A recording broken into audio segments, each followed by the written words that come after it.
The sands of the Tunisian coast whisper tales of a once mighty city, a maritime power that for centuries shaped the destiny of the Western Mediterranean. Carthage, born from Phoenician enterprise, blossomed into a formidable empire built on trade and naval dominance. Its history, however, is not one of uninterrupted ascendancy.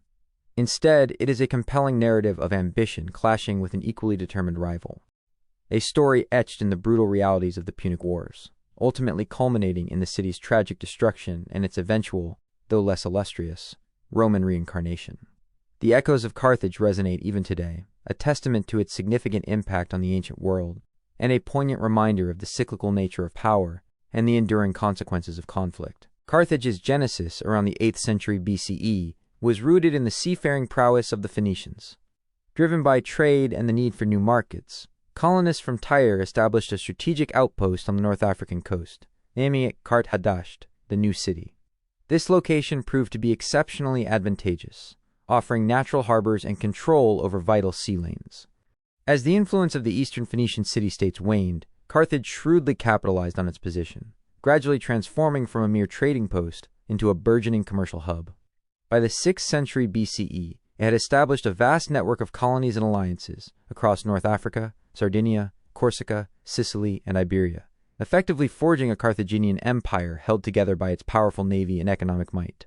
The city became synonymous with wealth and maritime expertise, its harbors teeming with ships carrying precious metals, agricultural goods, and manufactured wares, a testament to its sophisticated trade networks and entrepreneurial spirit. However, Carthage's rise to prominence inevitably led to friction with other ambitious powers in the Mediterranean, most notably the Greek city-states vying for control of Sicily.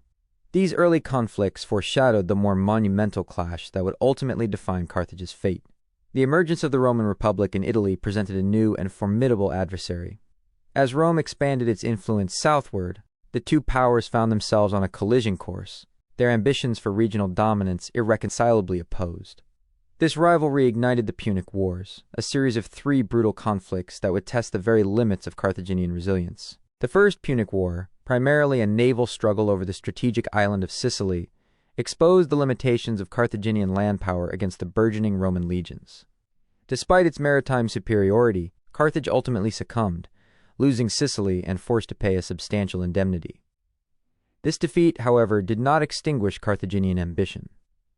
Under the brilliant, albeit ultimately unsuccessful, leadership of Hannibal Barca, Carthage launched the Second Punic War, a daring invasion of Italy that saw Hannibal inflict devastating defeats on the Roman armies. For over a decade, Hannibal's campaign threatened the very heart of Roman power, showcasing Carthaginian military ingenuity and the loyalty of its diverse mercenary forces. Yet Rome's resilience and strategic maneuvering eventually forced Hannibal's return to North Africa, where he was decisively defeated by Scipio Africanus at the Battle of Zama. The Second Punic War marked a turning point, stripping Carthage of its Spanish territories, severely restricting its fleet, and leaving it significantly weakened. Despite its diminished state, Rome remained wary of Carthage's potential resurgence. Driven by a relentless fear and fueled by the famous exhortation of Cato the Elder, Carthago delenda est, Carthage must be destroyed, Rome instigated the Third Punic War. This final, brutal conflict was a stark illustration of Rome's unwavering determination to eliminate its former rival. After a protracted and harrowing siege, Roman forces finally breached the walls of Carthage in 146 BCE.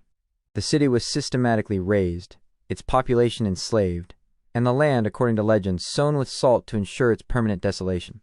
This act of utter destruction marked the tragic end of Carthage as a major independent power. Yet, the story of Carthage did not entirely cease with its annihilation. Over a century later, Julius Caesar recognized the strategic and economic importance of the site and initiated its rebuilding as a Roman colony. Roman Carthage flourished, becoming the capital of the Roman province of Africa and a vital center of trade and culture within the vast Roman Empire. It also emerged as an important hub for early Christianity, contributing influential figures to the development of Christian theology.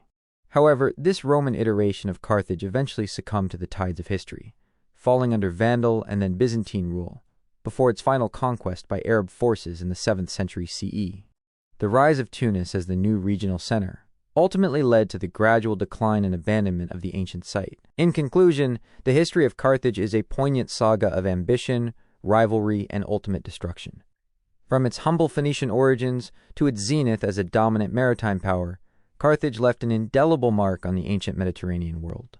The echoes of its commercial prowess, its military might under leaders like Hannibal, and its tragic clash with Rome continue to resonate through the annals of history. While the physical remnants of this once great city now lie in ruins, the story of Carthage serves as a powerful reminder of the ephemeral nature of empires and the enduring consequences of conflict, forever etched in the collective memory of Western civilization.